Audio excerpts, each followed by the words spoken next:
Bonjour à tous. Je n'ai pas l'habitude de faire des directs en journée.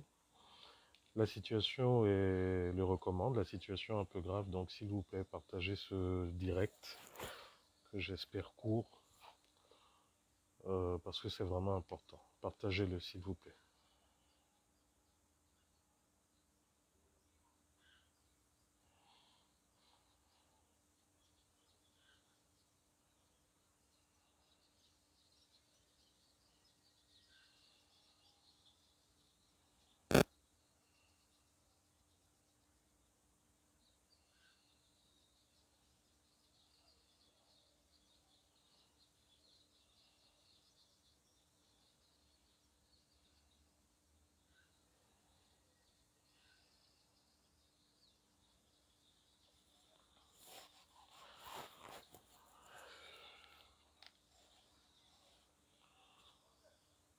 Je fais ce direct parce que la justice des Bongos et les Bongos ont décidé de nous éradiquer à la vitesse grand V. Vous savez, en général, lorsque nous dénonçons, mais que nous touchons aux points sensibles, donc c'est-à-dire des points où cette dictature a des revenus, a de l'argent, ils sont plus véraces, plus féroces que d'habitude. Avant-hier, Armel Ferry, euh, notre petit frère, notre frère à tous, a été arrêté suite au direct qu'il aurait fait quant à sa prise de position par rapport à la spoliation en bonne et due forme orchestrée par M. Jaber et compagnie. Dans ce direct, euh, il semblerait, pourquoi je le dis, pourquoi je dis il semblerait que Armel, emporté par la colère, aurait euh, invectivé un procureur ou je ne sais trop quoi. Et c'est ce qui aurait conduit apparemment son arrestation. Bon, je vais vous dire une chose. Vous savez, très souvent, certaines personnes reprochent à certains activistes, certains membres de la société civile, d'être parfois durs dans leurs propos quand ils parlent. Très souvent, on nous reproche d'être à la limite du politiquement correct. Mais il faudrait que vous sachiez une chose et que vous compreniez une chose. C'est que quelqu'un qui a subi cette dictature, quelqu'un qui a subi dans sa chair cette dictature, devient une autre personne, devient une personne transformée. Si avant vous étiez quelqu'un de calme, ben vous devenez quelqu'un souvent d'agité, quelqu'un de révolté, quelqu'un d'impatient. Armel a été victime d'abus. Armel Ferry, vous l'avez tous vu se plaindre de comment récemment il estimait avoir été floué, avoir été escroqué. Comment, plutôt que de se faire justice, parce qu'il est facile de se faire justice en prenant une arme, un caillou, un bâton, ou tout ce que vous voulez, malgré ça, malgré sa colère, Armel a décidé de saisir les autorités en déposant une plainte. Une fois arrivé au tribunal, et comme il nous le dit, à ce fameux bureau numéro 5, Armel a été menacé, donc selon ses propos, Armel a été menacé, Armel a été intimidé, selon ses propos, par le fameux juge de la porte numéro 5 et sa greffière et son adjoint ou je ne sais trop quoi. Ensuite, on lui aurait obligé de retirer sa plainte. C'est lui qui le dit, c'est lui qui relate le témoignage. Armel explique que de victime, il est passé à plaignant, que de plaignant, que de plaignant, il est passé maintenant de plaignant à personne incriminée. Et tout ça, selon donc toujours ses propos, avec la complicité des magistrats de ce palais de justice. Nous avons tous vu comment, dans sa verbe, dans ses propos, il a écrit à toutes les autorités comment dans ses propos, comment à travers ses vidéos, à travers ses lives, mettez des cœurs parce qu'ils vont couper le live. Comment à travers ses propos, à travers ses vidéos, il nous prenait à témoin, il prenait l'opinion publique, il prenait tout le monde à témoin. Il a écrit au Premier ministre, ministre de la Justice, il a écrit à tout le monde, ministre de l'Intérieur. Rien n'a été fait. Voilà que faisant un parallèle avec la parodie de justice qui touche aujourd'hui nos compatriotes à London, Armel a fait un parallèle avec son vécu, avec toute la colère qui est remontée en lui. Eh bien, aujourd'hui, il semblerait qu'Armel aurait été arrêté parce qu'en relatant ces faits, il aurait invectivé ce juge. Vous savez, je vais faire comme Armel. Je vais vous raconter mon histoire, moi. Lorsque j'ai été injustement arrêté, lorsque j'ai été injustement présenté à la DGR, j'ai été menacé par ces agents. Ces agents, ce qu'Armel a vécu, j'ai vécu. J'ai vécu la même chose, peut-être même pire. J'ai été menacé d'être envoyé en prison sans avoir la possibilité de me défendre. Ces fameux officiers n'ont pas eu honte de me le dire. J'ai été menacé dans leurs bureaux, dans leurs locaux. Et je vais vous dire comment ils procèdent. Vous savez, en France, par exemple, en France, aux États-Unis et dans d'autres pays, lorsque vous êtes interpellé et que vous êtes auditionné, vous devez être auditionné pour une enquête ou pour des faits qu'on vous reproche. Vous avez la possibilité d'être auditionné devant votre avocat, en présence de votre avocat. Vous avez même la possibilité de refuser de parler, de garder le silence. C'est votre droit. Pourquoi? Parce que cette méthode garantit au maximum, bonjour Arnaud et bonjour à tous, cette méthode garantit au maximum, d'une certaine manière, vos droits, à ce que vos droits soient respectés. Or, au Gabon, voilà ce qui se passe. Non seulement on vous arrête de la manière dont ils veulent, sans respect des procédures, on peut vous kidnapper, vous enfermer quelque part pendant 2 semaines, 1 mois. Ensuite, on vous fait apparaître devant un officier, un enquêteur ou un juge, comme ils veulent. Donc, peu importe comment vous avez été arrêté, peu importe si entre-temps vous avez été torturé, peu importe si vos droits n'ont pas été respectés, ils s'en foutent éperdument. Voilà ce que nous qui sommes ici au Gabon, bonjour Landré, voilà ce que nous subissons. Lorsque j'avais été à la DGR, donc les menaces et autres, comme je vous l'ai dit, vous n'avez pas la possibilité, lorsque vous êtes dans leur bureau, d'être interrogé en présence d'un avocat. Pourquoi? Allez-y savoir. Mais les mêmes qui vous posent des questions, lorsque vous refusez de répondre à vos questions, ben, selon leur vouloir, ils sont prêts à dire par exemple que vous les avez outragés. Et ils vont écrire dans leur PV, outrage à officier. Les mêmes, lorsqu'ils vous questionnent, sont en train de... Les mêmes, lorsqu'ils vous questionnent, pendant que l'un vous questionne, ben, d'autres vous insultent. Et lorsque vous faites remarquer à ces agents qui n'ont pas le droit ni la possibilité de vous traiter comme ils sont en train de le faire, eh bien, c'est des menaces de torture, des menaces de châtiment. Oui.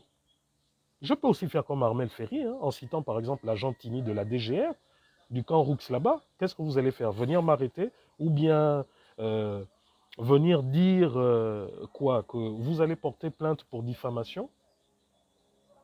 Parce que c'est ce que vous faites. Vous nous prenez, vous faites de nous ce que vous voulez dans vos bureaux, et comme nous n'avons pas de témoins, ni avocat pendant ces auditions, ni qui que ce soit, lorsque nous sortons et que nous relatons les faits, en citant vos noms, ben vous dites « Ah, diffamation, outrage à magistrat ». Voilà ce que vous faites. Armel Ferry, dans la colère, a relaté ce qu'il a vécu. Est-ce que des juges ont la possibilité, des magistrats, des agents ont la possibilité de faire ce qu'ils font? Je parle de mon vécu, hein, et mon vécu, c'est le vécu d'Armel, c'est le vécu de beaucoup d'autres, pour que vous compreniez souvent la colère qui nous anime, pour que vous compreniez souvent comment certains franchissent la barrière de l'invective, de l'insulte, tellement ils ont mal, ils se sentent abandonnés de tous. La loi, la police, la gendarmerie est censée protéger le peuple. Mais au Gabon, c'est l'inverse. Les magistrats, la police, les juges protègent les ministres, protègent la famille Bongo et compagnie. Et le peuple est livré à lui-même. Voilà pourquoi aujourd'hui les réseaux sociaux, et ce sont les mêmes qui vont vous dire Facebook n'est pas un tribunal, Facebook est devenu un tribunal. Mais Facebook est devenu notre exutoire. Nous qui sommes malmenés par vous, nous qui sommes torturés par vous dans vos bureaux. Voilà la réalité. Donc je continue mon propos. Lorsque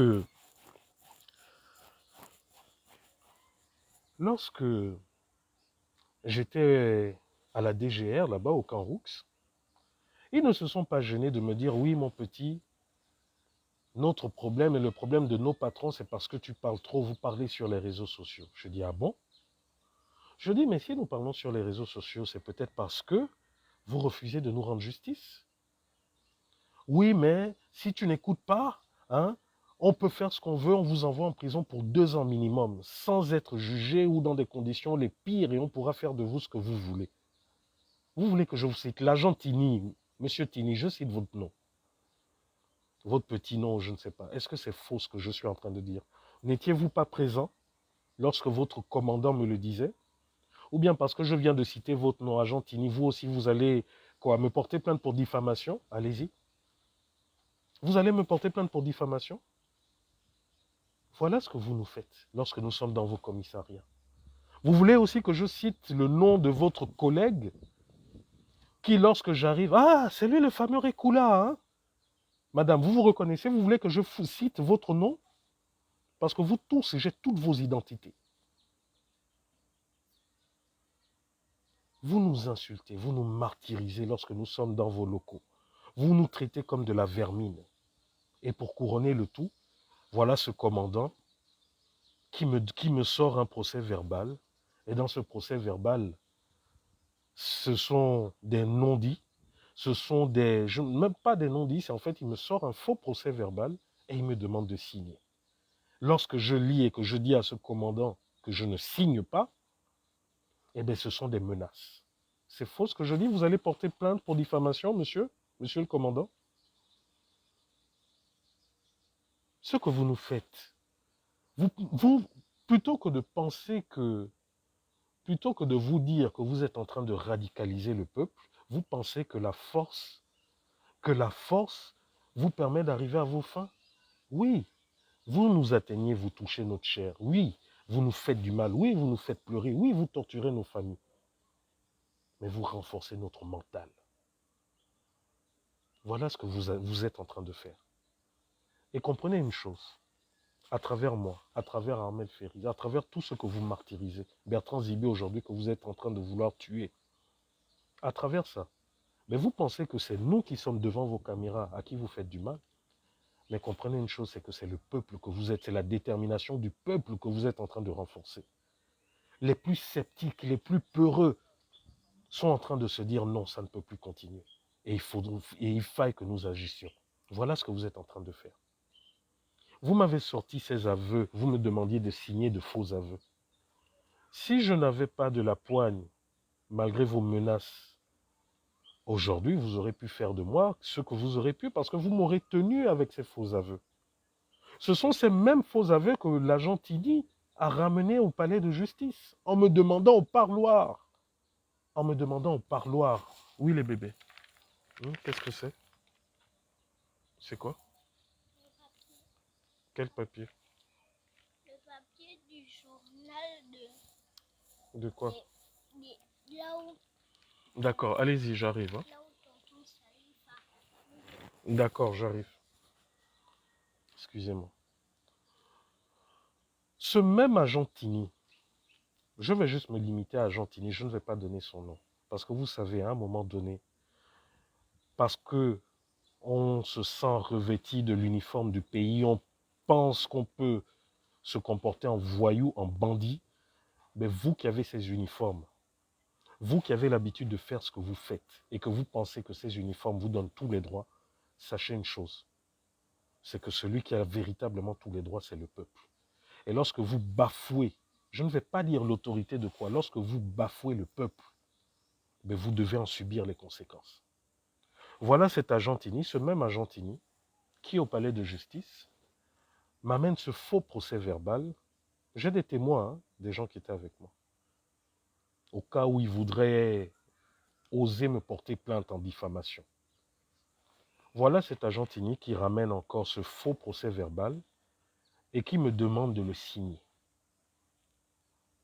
Eh bien, j'ai rebeloté en lui disant que je ne le signerai pas. Ce jour-là, il a disparu. Nous étions, il était quoi, 8 heures ou 10 heures, entre 8 heures et 10 heures. Cet agent a disparu. Et il réapparaît 4 heures plus tard en me disant « Allons-y chez le procureur ». Ce jour-là, je me rappelle, avec Maître Nzigou, mon avocat, ou avec parce qu'il avait dû se déplacer, avec ses collaborateurs, ils avaient cherché dans toutes les portes, chez tous les procureurs ou je ne sais pas. Eh bien, tenez-vous que ce jour-là, je n'étais même pas programmé pour passer devant un procureur. Je n'étais pas programmé. Vous comprenez? Donc, c'est-à-dire que j'ai été malmené par des agents de force de l'ordre, amené au tribunal, déféré au tribunal. Et en fait, c'est une procédure qui s'est passée de façon floue, parce que ce jour, je n'étais même pas programmé. Donc me voilà, on me présente devant le procureur. Je crois que c'était aussi, curieusement, je crois que c'était la porte 5. Hein.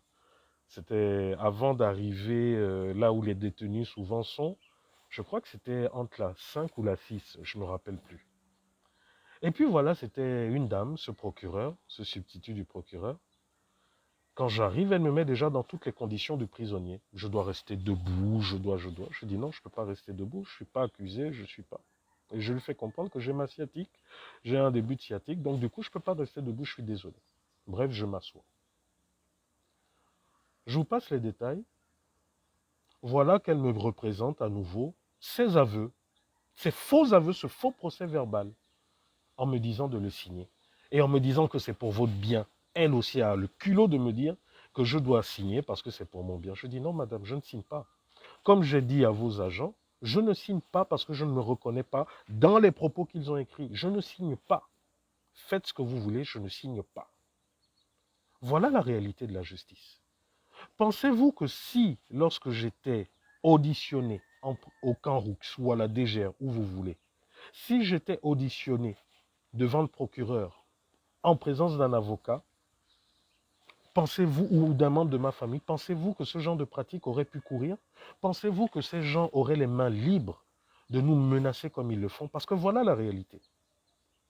Vous savez, le palais de justice, c'est le siège, l'un des sièges de la corruption dans ce pays. Je répète, le palais de justice est l'un des sièges de la corruption dans ce pays. Ce n'est pas Bernard Ekoula qui le dit. Ce n'est pas Bernard Ekoula qui sort ce propos. C'est votre collègue, le président du syndicat de la magistrature. C'est lui qui, au travers de ses sorties, a eu le courage de dire au peuple gabonais que la corruption a atteint un niveau extraordinaire, que le pouvoir politique s'est immiscé tellement profondément dans la justice gabonaise. Et quand on vous parle de justice gabonaise, comprenez bien une chose. Qu'est-ce que traite le palais de justice? Le palais de justice traite des affaires de droit commun, des meurtres, des vols, des assassinats. Le palais de justice traite des litiges fonciers. Le palais de justice traite des successions, successions familiales, successions litigieuses. Le palais de justice traite des divorces, des séparations, à qui doit être attribué tel ou tel bien. Donc voilà le domaine, le champ de compétences de ces magistrats véreux dénoncés par le président du syndicat de la magistrature. Donc ne vous étonnez pas aujourd'hui de voir par exemple des gens comme M. Jabert présenter des titres fonciers qui nous semblent, donc lorsque nous regardons, ces titres fonciers sont des faux. Ne vous étonnez pas qu'aujourd'hui, des gens puissent prétendre que X ou Y personnes leur ont vendu des parcelles ou que les parents, les aïeux de X ou Y personnes auraient vendu des parcelles, des terrains, des maisons, tout ce que vous voulez, sans présenter le moindre document. comment vous pouvez concevoir que l'aïeux de M. Fila, donc M. Bouanga, était suffisamment lettré en 1920, en 1924, en 1930, était suffisamment lettré pour aller auprès de l'administration coloniale, lui l'indigène qu'il était, selon les termes de l'époque, mais il était, ou ses petits-fils qui sont allés jusqu'à faire établir des titres fonciers, étaient suffisamment lettrés pour faire établir des titres fonciers, mais trop bêtes pour pouvoir signer un acte de vente. Dans la même histoire, les fameux Jabert, qui prétendent aujourd'hui dire qu'ils ont acheté ces terrains, jusqu'à ce jour, ils ne nous présentent aucun, mais alors là, aucun acte de vente. Mieux, le Jabert X, qui prétend avoir acheté tel terrain à 5 millions ou je ne sais trop quoi, va revendre le même terrain à son frère à 15 millions. Jamais ils n'ont présenté ce même acte de vente en bonne et due forme. Parce que vous savez, c'est facile de dire oui, non, en fait, j'ai acheté ce terrain de mon frère libanais Jabert à 15 millions.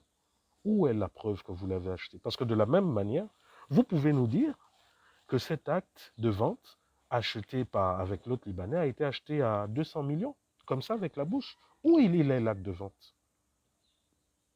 Donc voilà, aujourd'hui, Armel a pris position, a relaté des faits, comme je viens de faire là présentement, a relaté des faits. Et puis comme aujourd'hui, vous savez,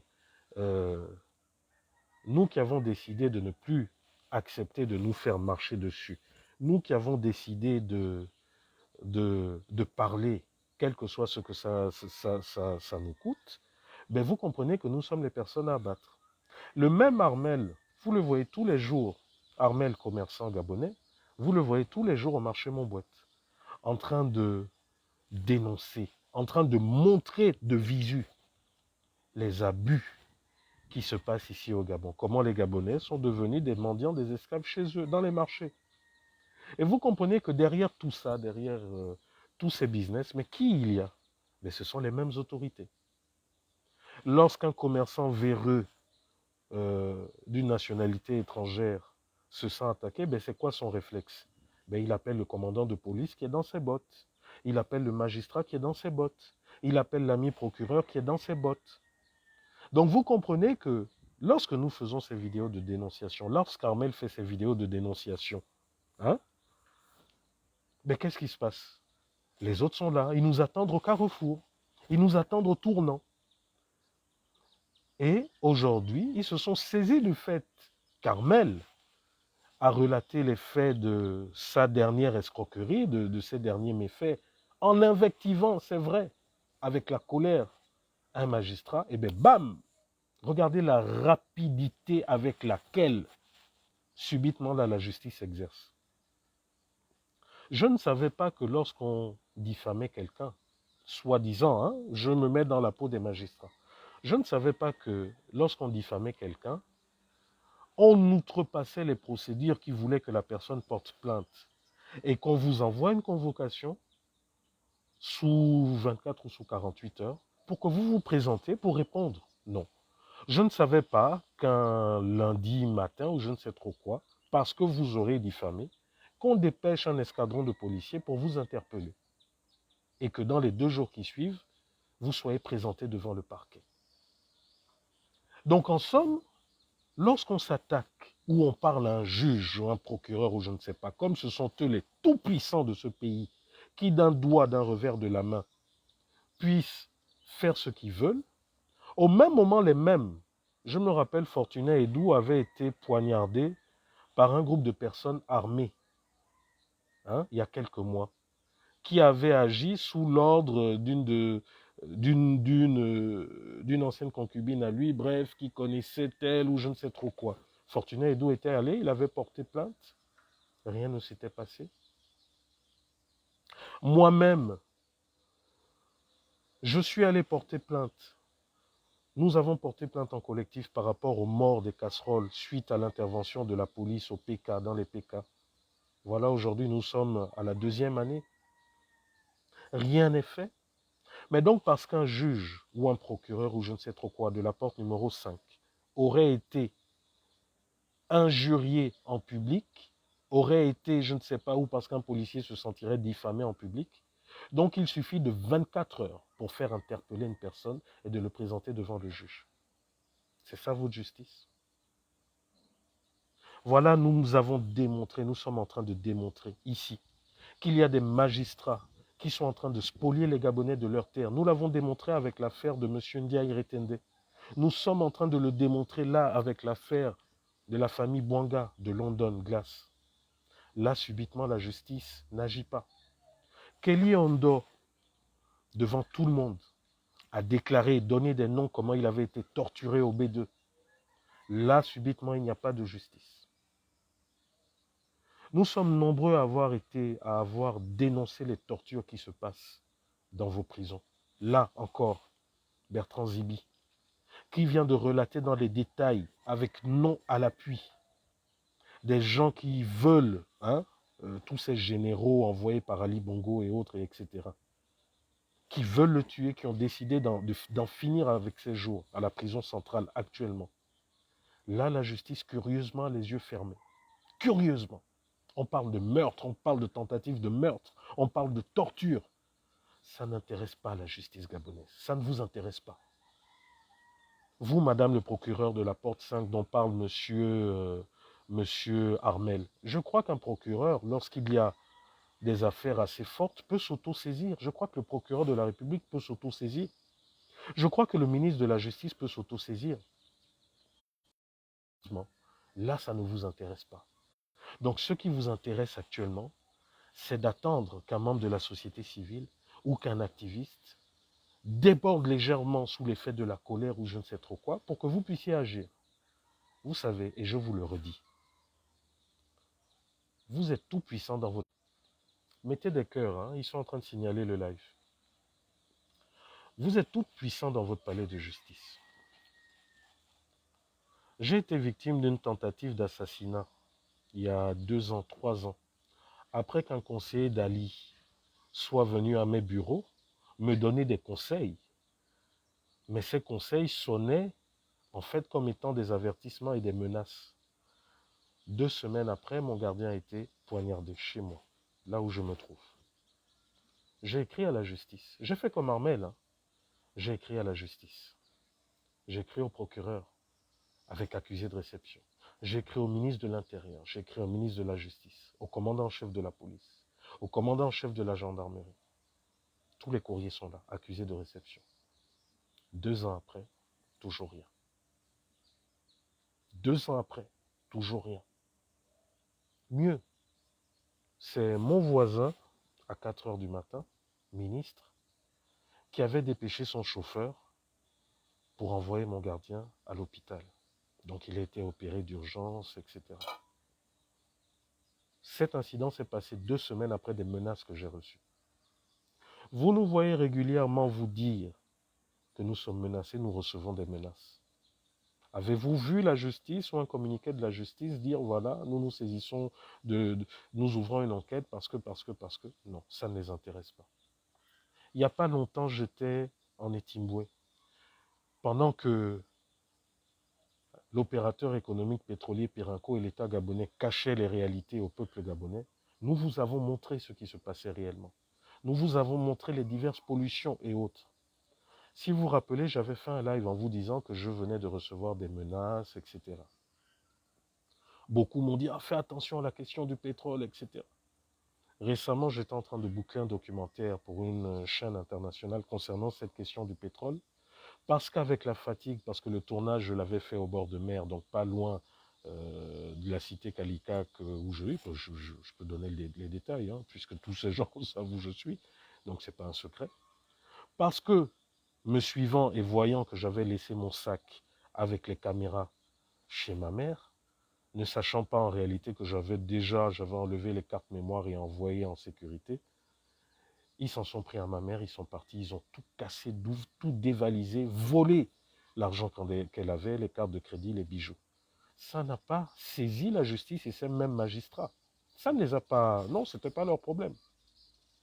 Les mêmes gens de la présidence à mots recouverts par des canaux détournés que je ne pourrais pas citer et autres, ont reconnu que c'était bien eux. Vous avez vu les images, vous avez vu les photos. Aujourd'hui, ça fait 2 semaines. Je vais même aller plus loin. On nous a parlé d'une enquête au sortir de 2016 parce qu'il y avait officiellement des terroristes qui partaient du QG de Ping. Qu'est-ce que nous dit cette enquête? Pourtant, des Gabonais ont été froidement abattus. Les images sont là, elles font le tour du monde. Qu'est-ce que nous dit la justice gabonaise? On nous avait même parlé pour justifier euh, la militarisation de Libreville et de toutes les villes. On nous avait parlé même, soi-disant, d'un artillerie militaire qui avait été retrouvé sur une plage. Aujourd'hui, cette artillerie militaire a disparu. On nous avait parlé d'une Kalachnikov que Bertrand Zibi aurait dans son chantier à Kanda, etc. Curieusement, avant le procès, c'était plus une Kalachnikov, c'était un calibre 12 ou je ne sais trop quoi, et qui aujourd'hui demeure introuvable. Donc, c'est-à-dire que on ne peut même pas faire une expertise en disant, voilà, qu'en réalité, ben, ça ne lui appartient pas, ou tout simplement avec le numéro de série, remonter au véritable propriétaire de ces armes. Ces armes ont disparu. Mais Bertrand Zibi a été quand même condamné. Sous des faux. Sous des faux. Voilà la justice gabonaise. Mais je vais vous dire, hein, monsieur le procureur, messieurs les présidents du tribunal, messieurs les juges de toutes les différentes portes, vous pensez qu'en arrêtant Armel et en le déférant, c'est une voie que vous êtes en train d'éteindre. Vous pensez qu'en arrêtant Armel et en le déférant, vous portez un coup au peuple gabonais. Je dis bien au peuple parce que comprenez qu'à travers Armel, qu'à travers moi, à travers beaucoup d'autres qui sont ici et en France, aux États-Unis, partout, c'est la soif de justice.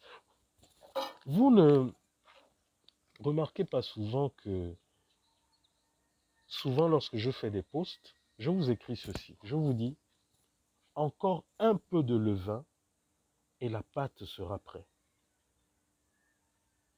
Je vais vous dire qu'est-ce que ça veut dire. Le levain, c'est de la levure. C'est de la levure que le peuple d'Israël utilisait pour faire du pain. Voilà pourquoi on vous parle souvent de pain sans levain.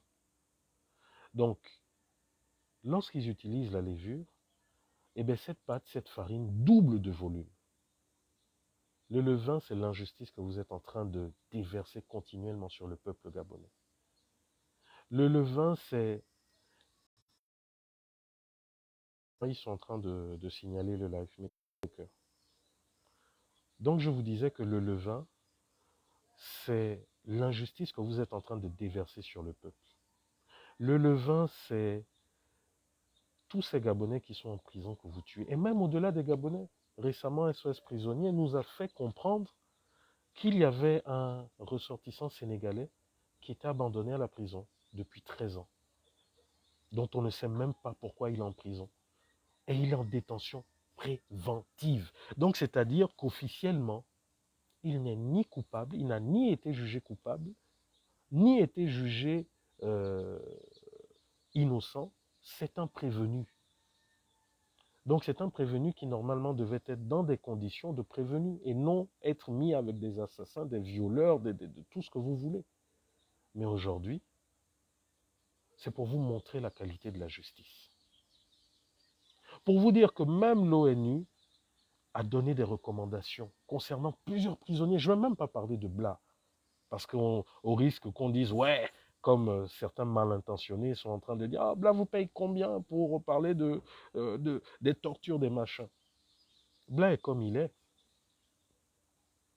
Mais au-delà de Bla, tous ces prisonniers, ce Sénégalais qui est enfermé depuis 13 ans en détention préventive, alors que la détention préventive est de maximum 2 ans. Ça fait 13 ans qu'il y est.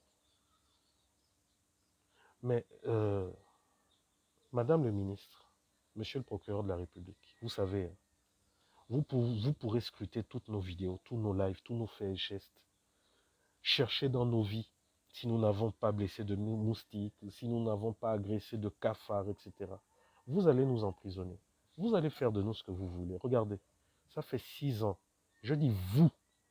6 ans que vous torturez Bertrand Zibi. Quand je dis vous, c'est parce que vous avez la possibilité d'arrêter tout ça, mais vous refusez, vous vous soumettez à la dictature des Bongos, au Noureddin, au Sylvien. Voilà 6 ans que vous avez torturé Bertrand Zibi, que vous faites de lui ce que vous voulez. Mais malgré ça, vous n'avez pas réussi à briser son mental. Aujourd'hui, il est debout. Mais vous pouvez faire tout ce que vous voulez, vous quitterez le pouvoir. Et à ce jour, priez pour que les acteurs que nous sommes arrivons à contenir la haine du peuple gabonais. Priez que les acteurs que nous sommes arrivons à faire comprendre à tous ces Gabonais qui vous regardent du coin de l'œil aujourd'hui, que ces Gabonais puissent comprendre que pour construire le Gabon de demain, on ne pourra pas le construire sur la haine et la vengeance. Parce que je vous assure que même moi qui vous parle, lorsque j'étais dans vos mains, vous ne pouvez pas imaginer les idées noires qui me traversaient. Vous ne pouvez pas imaginer que s'il y a 2 semaines, j'étais tombé nez à nez ce jour avec ces gens que vous avez envoyés tout détruire chez moi, et que ce jour j'avais une arme, croyez-moi, je n'aurais pas agi en diplomate ce jour. Donc aujourd'hui, vous vous sentez tout puissant, comme hier, la cruche se sentait tout puissant. Il a fait du mal à des Gabonais, il a fait torturer des Gabonais. Notre grand frère aujourd'hui, Bertrand Zibi, c'est la même chose. Parce que, mes frères, aujourd'hui, Bertrand Zibi est un héros, mais il ne faut pas aussi avoir peur de parler de son passé. Il a contribué à faire de ce régime ce que ce régime fait. Mais aujourd'hui, il a payé sa dette. Donc je suis contre, et je le dis haut et fort, je n'ai pas honte de le dire. Je suis contre le genre de poste que j'ai vu de Mwana Winchi, le traitant jusqu'à ce jour d'assassin. Il faut être juste dans la vie. Oui, c'est quelqu'un qui a peut-être commis des crimes, des abominables, etc. C'est peut-être quelqu'un qui, c'est peut-être.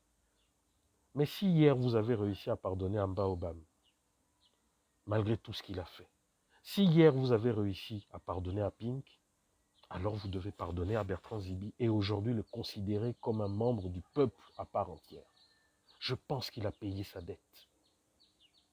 Je n'ai pas peur de le dire haut et fort, que ça vous déplaise ou que certains fassent leur tribalisme, je n'ai rien à foutre. Ce n'est pas le tribalisme qui fait avancer une nation ou un pays.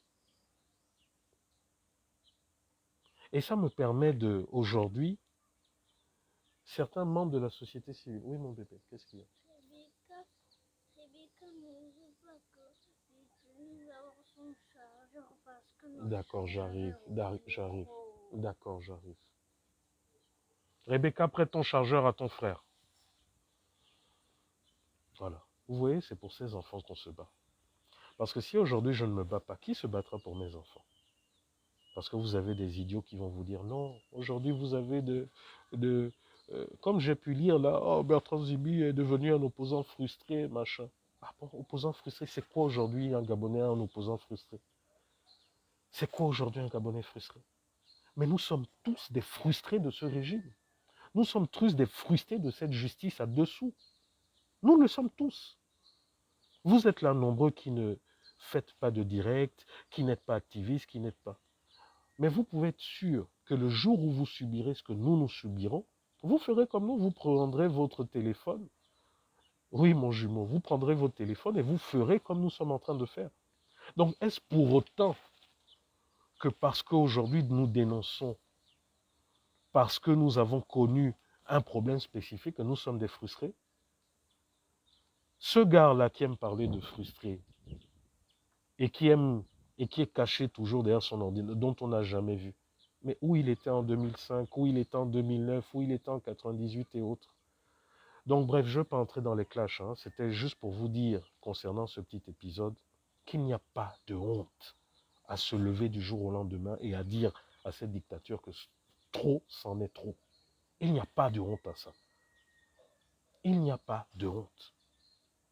La même justice aujourd'hui qui vient d'enfermer Armel Ferry, j'apprends que demain il sera déféré au parquet. La même justice vient de refuser à Geoffroy Fumboula le permis d'aller rendre visite à des prisonniers. La même justice.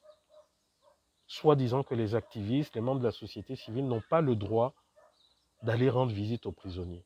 Je vous parle de quelque chose qui est en train de se passer là, actuellement. Est-ce que le ministre de la Justice ou le procureur de la République ou les différents procureurs des portes peuvent nous sortir le texte de loi qui nous interdit d'aller rendre visite à qui nous voulons? Donc, c'est-à-dire qu'aujourd'hui, je ne peux pas, si je veux, aller rendre visite à M. Bertrand Zibi. Est-ce que la justice gabonaise peut nous présenter un article de loi qui nous l'interdit? Est-ce que la justice peut nous présenter aujourd'hui, Marc Ona était à la prison centrale? Je crois qu'il est toujours à la prison centrale. Est-ce qu'on peut nous sortir un texte de loi qui refuse aujourd'hui à Marc l'accès à un prisonnier à la prison? Voilà les réalités. Donc d'une part, lorsqu'il s'agit de nous arrêter, de faire de nous ce que vous voulez, vous nous présentez la loi, et lorsque nous venons, comme Armel a fait, comme j'ai fait, porter plainte contre vos gens, contre des ministres, la même loi-là, vous la prenez, vous vous asseyez. Monsieur le procureur, madame le ministre de la Justice, messieurs les présidents des tribunaux, vous savez, si vous ne pouvez pas nous rendre justice, le peuple va se rendre justice. Prenez ma vidéo, je vous parle. Est-ce que vous voyez que j'ai un masque? Venez m'arrêter demain. Vous savez, je vous dis, je suis préparé et ma famille est préparée.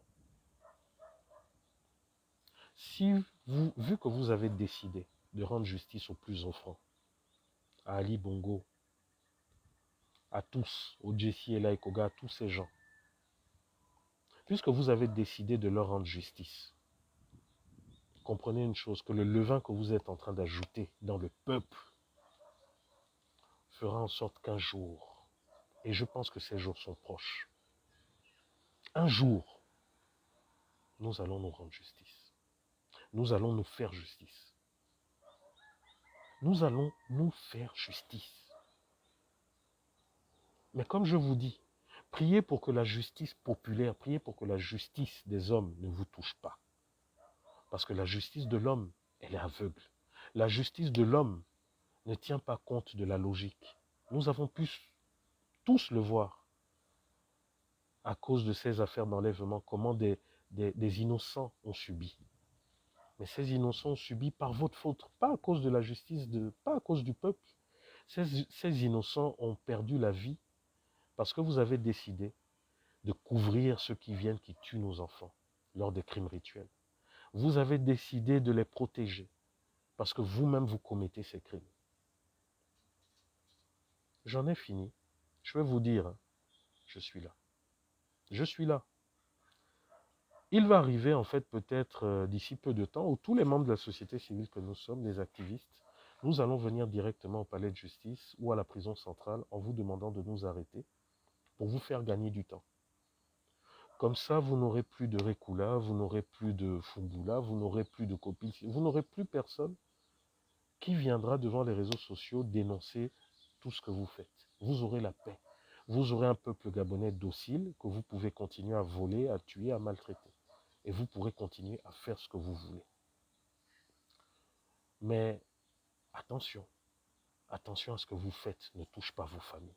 Attention à ce que vous faites ne touche pas vos familles et vos enfants. Je vous le dis. Le Copil citoyen est né de cette injustice. Aujourd'hui, vous voyez ce que le Copil citoyen vous montre, vous démontre. Nous avons réalisé un audit sur 54 milliards. 54 milliards des 591 milliards de francs CFA que vous avez reçus pour que le peuple gabonais puisse faire face à la pandémie de la Covid-19. Donc sur 591 milliards, nous n'avons pu auditer que 54 milliards. Nous avons montré les abus, nous avons montré le vol depuis la présidence de la République. Et je pèse mes mots. Allez-y porter plainte en diffamation. Je suis là. Envoyez vos procureurs me porter plainte en diffamation. Nous avons tous vu démontrer les vols depuis la présidence de la République jusqu'au fils Noureddine du chef de l'État. Nous avons démontré cela. Maïna Production et autres. Pouvez-vous nous dire aujourd'hui quel est le juge qui s'est intéressé, qui a ouvert la moindre enquête?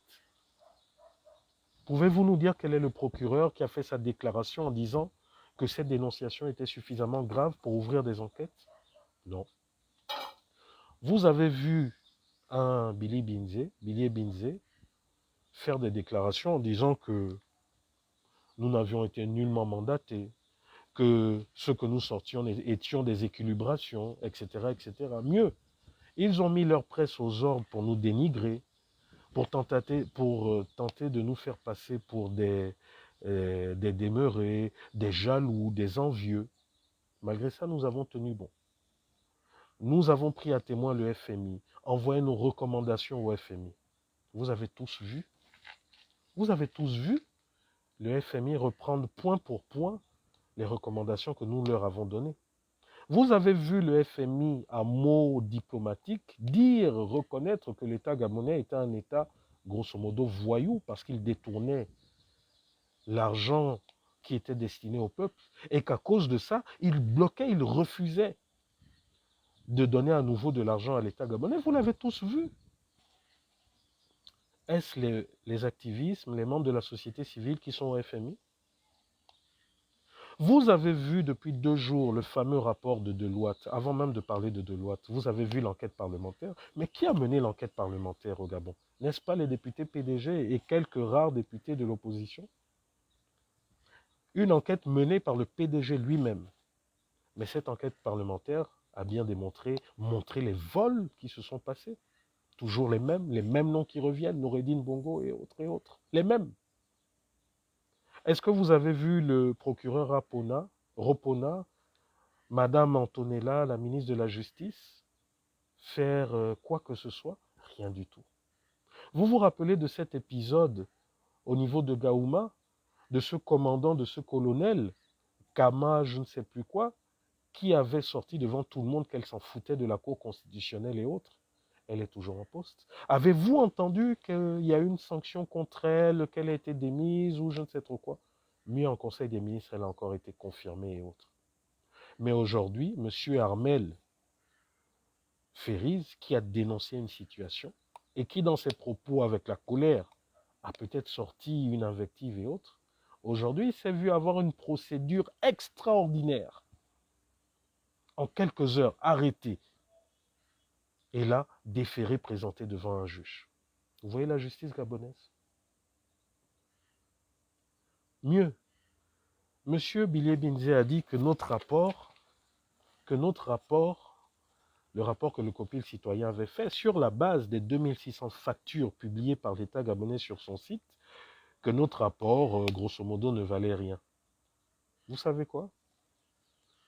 Le cabinet international Deloitte, mandaté par le gouvernement gabonais sous l'obligation, sous les fortes recommandations du FMI, c'est extraordinaire, vient de rendre public son audit. Sur 591 millions, donc près de 600 millions, voire plus de 600 milliards, excusez-moi, je dis millions, mais en fait c'est milliards. Sur plus de 600 milliards, le cabinet Deloitte n'a pu, écoutez bien, le gouvernement, je reprends, le gouvernement gabonais, sous recommandation du FMI, a demandé au cabinet d'audit international Deloitte d'auditer l'ensemble des fonds alloués à la gestion de la pandémie. Donc, c'est près de 600 milliards de francs CFA. Le cabinet Deloitte, le gouvernement, n'a pu présenter au cabinet Deloitte que des factures de 54 milliards. Donc, sur 600 milliards qui ont été alloués au gouvernement gabonais, le gouvernement gabonais n'a pu justifier, n'a pu présenter au cabinet Deloitte que 54 milliards d'utilisation de fonds. Donc ça nous laisse aujourd'hui plus de 450, plus de 550 milliards aujourd'hui qui sont injustifiables. Bon, un peu moins, parce qu'aujourd'hui dans les caisses, je crois, Deloitte a trouvé qu'il restait dans les caisses 200 et poussières milliards. Donc ça veut dire qu'il y a plus de 300, plus de 400 milliards aujourd'hui que le gouvernement gabonais est dans l'impossibilité officielle de justifier où est-ce qu'ils sont partis. Le gouvernement gabonais est incapable de nous justifier où est le matériel qu'ils ont acheté et où est-ce qu'il se trouve. Là, ce n'est plus le copil citoyen qui le dit, c'est le cabinet de Deloitte. Et le rapport, il est officiel. Il est publié. Allez-y le lire. Mais curieusement, M. Ropona, ça ne vous intéresse pas. Monsieur le procureur de la République, messieurs les présidents de tribunal, messieurs les doyens des magistrats, des juges, subitement, ça ne vous intéresse pas. Subitement, c'est l'invective par la colère d'Armel Ferris qui vous intéresse avec une procédure express. Vous savez, je vous dis, vous-même, vous êtes en train d'accélérer votre chute et la chute de ce pouvoir. Noureddine est où aujourd'hui? Il est où depuis plusieurs mois? Pourquoi sa mère fait la navette entre le Gabon et là où elle va? Où est la cruche aujourd'hui, le tout-puissant la cruche, dont des doyens politiques s'agenouillaient devant lui, il lui remettait des torches, des machins. Il est où aujourd'hui? Vous allez comprendre une chose, c'est que ce pays a des entités, que vous ne voyez peut-être pas, que ce pays a un Dieu, et que pensant nous faire mal, pensant nous éteindre, vous êtes tout simplement en train d'accélérer votre chute. Peut-être c'est même demain, peut-être c'est même dans 2 heures. Vous n'aurez vos yeux que pour pleurer. Et l'argument qui sied que vous nous avez servi pendant plusieurs années en nous disant que non, c'était pas moi, je recevais des ordres. Vous avez toujours la possibilité de démissionner, vous ne démissionnez pas. Parce que les milliards, les millions que vous engrangez est sucré. Le cas Jaber, vous me voyez souvent là, à mon terrain du Cap là-bas, après le premier campement. Vous me voyez souvent aller l'entretenir parce que je n'ai pas encore les moyens de construire et autres. Mais ce terrain, il y a 5-6 ans, lorsque je l'ai acquis de façon légale, avec toutes les procédures qui sied et autres, 7-8 ans, tout autour de moi, il y avait des familles. Il y avait des familles Nzebi, des familles Pongwe, des familles euh, euh, Benga, des familles qui étaient là depuis les années 70. Du jour au lendemain, des fameux projets sont sortis. Oh, projet de construction de quoi, de la mairie d'Akanda et autres. Ils sont venus menacer les gens. Oh, c'est l'État, c'est la force publique, c'est. Les pauvres gens ont été déguerpis de cette zone. Il n'y a plus de projet d'État. Vous savez ce qu'il y a aujourd'hui? Et je peux vous y amener et vous filmer et on verra ce que vous me ferez. Vous avez le ministre Adamou, le ministre Moussa Adamou. Monsieur le ministre, vous savez de quoi je parle? Le terrain de plusieurs hectares que vous avez actuellement, là où vous avez déposé des conteneurs et où il y a des engins qui construisent. Vous savez de quoi je parle? Tout autour de vous, qui il y a? N'y a-t-il pas des procureurs, des magistrats, tout autour de vous? Comment ces terrains qui étaient, soi-disant, vous avez exproprié des Gabonais, des familles qui étaient là depuis les années 70, des familles Nzebi, des familles Mienais, des familles Sekiani et autres, vous les avez expulsés, vous, l'État, vous les avez expulsés, que soi-disant c'était pour l'utilité publique. Expliquez-nous comment c'est passé de terrain d'utilité publique à vos propriétés. Vous pouvez nous les expliquer? Nous irons filmer, nous irons filmer. Et tout puissant ministre que vous êtes, tout puissant magistrat, procureur que vous êtes, vous allez expliquer au peuple gabonais comment c'est passé de propriété de l'État à vos propriétés. Je vais aller, je vais filmer. Ce qu'Armel a fait là, c'est petit. Je vais aller, je vais filmer. Parce que le peuple gabonais doit comprendre que quand vous voyez des gens autochtones d'une région, ne pensez pas que ces gens vendent ces terrains toujours. C'est vrai, il y en a qui vendent des portions. Mais ils ne peuvent pas vendre ces terrains jusqu'à la maison où même ils habitent. Ils vendent et puis ils vivent dans la rue. Ça n'a aucun sens. Ça n'a aucun sens. Pourquoi le fameux monsieur Jaber ne nous montre pas? Et en plus, le Jaber qui est aujourd'hui là qu'on nous présente, monsieur Jaber Zong, il n'a jamais eu de contact ou d'action avec la famille du défunt de l'aïeux de monsieur Fila. Le fameux monsieur Jaber Zong n'a jamais eu de contact avec les aïeux de monsieur Zong, de monsieur Fila. Et pourquoi le fameux monsieur Jaber ne nous montre pas, avec huissier de justice à l'appui, l'acte de vente qu'il y a eu entre Libanais? Comment un terrain, comme ils disent que le premier aurait acheté à 500 millions et dont il n'a jamais posé la moindre pierre, comment ce terrain va passer de 5 millions à 15 millions? Et aujourd'hui, le fameux monsieur Jaber, terrain qu'il aurait, selon lui, acheté auprès d'un autre Libanais à 15 millions, aujourd'hui, il réclame 700 millions. Et vous, les juges, vous, les magistrats, vous l'acceptez. Pourquoi au même moment, M. Diane Retende, qui a des documents prouvant que sa famille a obtenu de l'État gabonais 5 hectares là-bas, sur la route de Bambouchine, là-bas, il a présenté tous les documents. Pourquoi au même moment, vous n'allez pas envoyer votre justice casser les maisons de ces magistrats, de ces juges qui occupent illégalement son terrain, du ministre de l'Habitat actuellement? Pourquoi vous n'allez pas casser ces maisons? Quoi? Donc finalement, la justice ne sait s'exercer que sur les pauvres, sur ceux qui n'ont pas de moyens. Mais la justice a les yeux fermés sur vous, sur les magistrats, sur les puissants. D'accord. Continuez de faire ce que vous voulez. En conclusion, enfermez Armel Ferris, déférez-le. C'est vous qui avez la justice, non? C'est vous qui avez la justice. Quand on est dans vos bureaux, nous n'avons pas le droit d'avoir un avocat à côté de nous. Donc vous pouvez dire tout ce que vous voulez. Que le prévenu qui a eu outrage à magistrat. Vous pouvez le dire, c'est vous qui avez prêté serment. C'est quoi la voix d'un Gabonais lambda face à vous? Vous avez prêté serment. C'est quoi la voix d'un Gabonais face à un policier qui peut raconter tout ce qu'il veut? Vous avez prêté serment. C'est quoi votre voix? Nos voix? Non, nos voix ne comptent pas. Quand Armel Ferris dit que vous l'avez, que ce procureur de la porte numéro 5 l'a obligé de signer un retrait de plainte sous peine de recevoir un mandat de dépôt. Mais qui est Armel Ferris? Est-ce qu'il avait un avocat pour attester de ces faits?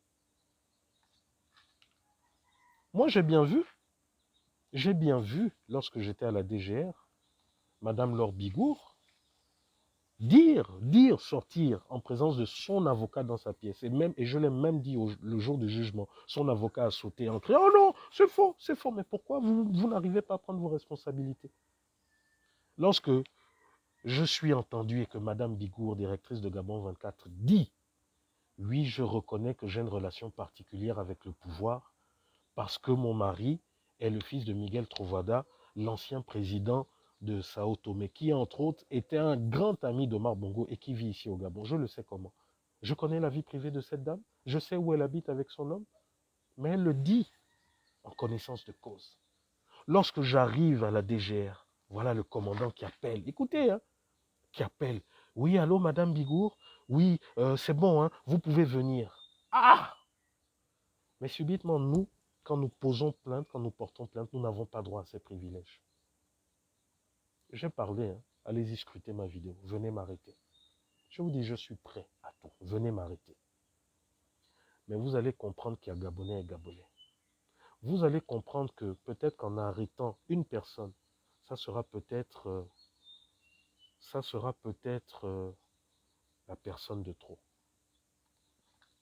Ça sera peut-être la personne de trop. Si je dois mourir dans ce pays, je mourrai. Mais croyez-moi, et vous, et votre descendance regrettera pourquoi vous m'avez touché, pourquoi vous m'avez tué. Bertrand Zibi est là, hein, touchez-le. Touchez à Bertrand Zibi. Mettez en pratique ce que vous avez décidé de faire. C'est là où vous allez comprendre qu'au-delà de Bertrand Zibi, au-delà de son ethnie, du fait qu'il est fan, nous sommes tous fans. Nous sommes tous des Bertrand Zibi. Touchez-le. Touchez Bertrand Zibi. En 2016, vous avez été surpris de voir, hein, parce que vous jouez sur l'ethnicisme, sur comment ça s'appelle, la xénophobie de certains, sur le tribalisme. Vous tout le monde était ping, que le champ était ping, le pounou. Mettez des cœurs, ils sont en train d'attaquer le live, mettez des cœurs. En 2016, vous avez été surpris de voir que tout le Gabon était ping, sans distinction d'ethnie. Touchez à Bertrand Zibi. Vous allez être surpris de voir que nous sommes tous au niveau. Touchez à Bertrand Zibi. Vous allez tous être surpris de voir que nous sommes tous forts. Touchez à Bertrand Zibi. Touchez-le. Continuez de le torturer. Monsieur Ropona,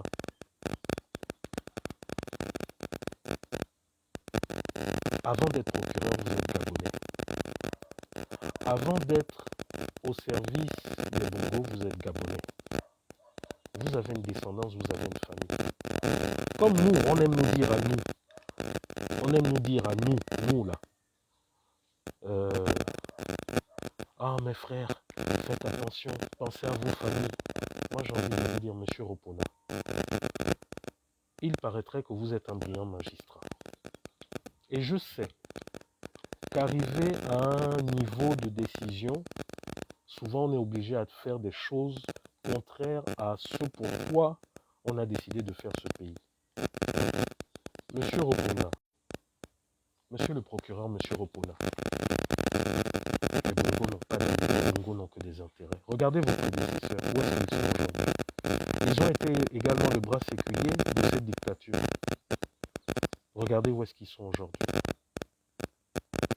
Monsieur, mettez des cœurs, vous voyez, voilà la manifestation de la dictature. C'est les écoutes, ils nous écoutent en permanence, ils nous suivent en permanence, et même sur Facebook, ils sont là. Là, je vois que vous êtes peut-être 118 connectés, mais sachez que parmi les 118, là, il y a peut-être 20 qui sont des services de renseignement, qui enregistrent tout ce qu'on fait.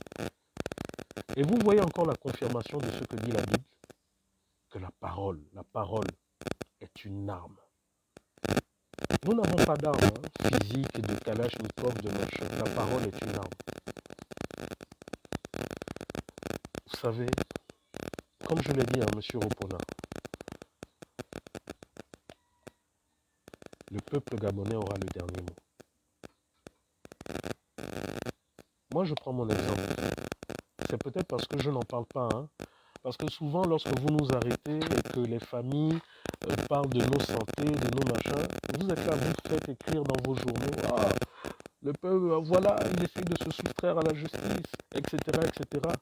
Comme vous avez fait écrire, comme vous faites dire pour le président Yama. Je vais prendre mon exemple. Vous me voyez tous les jours, vous me voyez parcourir. Mais combien de Gabonais savent que ma santé est en train de se détériorer depuis 3 ans? Ça fait 3 ans que je dois être opéré. Je ne peux pas.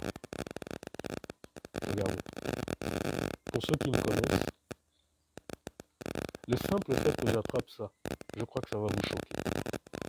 Aujourd'hui, je suis en train de développer une forme d'asthme. Parce que depuis 3 ans, je ne peux plus me soigner. Depuis 3 ans, quand je parle de moi, je parle de beaucoup d'autres. Nous sommes nombreux comme ça, à être tués par cette dictature à petit feu. Nous ne pouvons ni accéder aux hôpitaux, à certains hôpitaux, aux hôpitaux publics, parce qu'on nous éliminerait rapidement. Et lorsqu'on veut sortir, bam, on nous bloque, on nous colle un motif. Et lorsque les familles sortent maintenant ce que nous vivons au quotidien, oh non, monsieur Jean-Rémy Yama, etc., etc., ils vont vous dire, oh non, voilà, ils veulent se soustraire à la justice.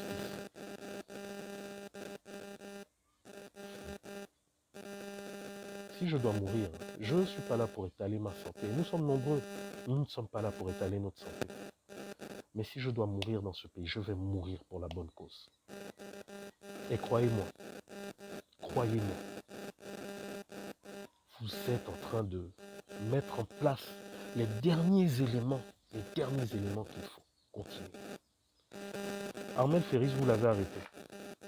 Vous avez décidé de le déférer. C'est votre justice, non? C'est votre justice. Vous allez nous sortir la vidéo montrant qu'il invective le procureur, montrant qu'il... Mais vous n'allez pas sortir en même temps les mêmes vidéos de lui, dénonçant comment il a été menacé par ces mêmes procureurs. Comment il y a eu cette mafia qui s'est passée avec ces policiers. Le même a écrit. Il a écrit au président du tribunal. Il a écrit au Premier ministre, au ministre de la Justice. Vous allez faire fi de ça. La seule chose qui va vous intéresser, c'est de prendre la partie où Armel Ferry a débordé de colère et a invectivé ce fameux procureur ou ce policier de la porte 5 ou je ne sais trop quoi. Faites de lui ce que vous voulez. Déférez-le, envoyez-le en prison. Bertrand Zibi est là. Torturez-le, tuez-le, faites de lui ce que vous voulez. Venez m'arrêter, hein. Vous allez comprendre. J'en ai fini, je suis là.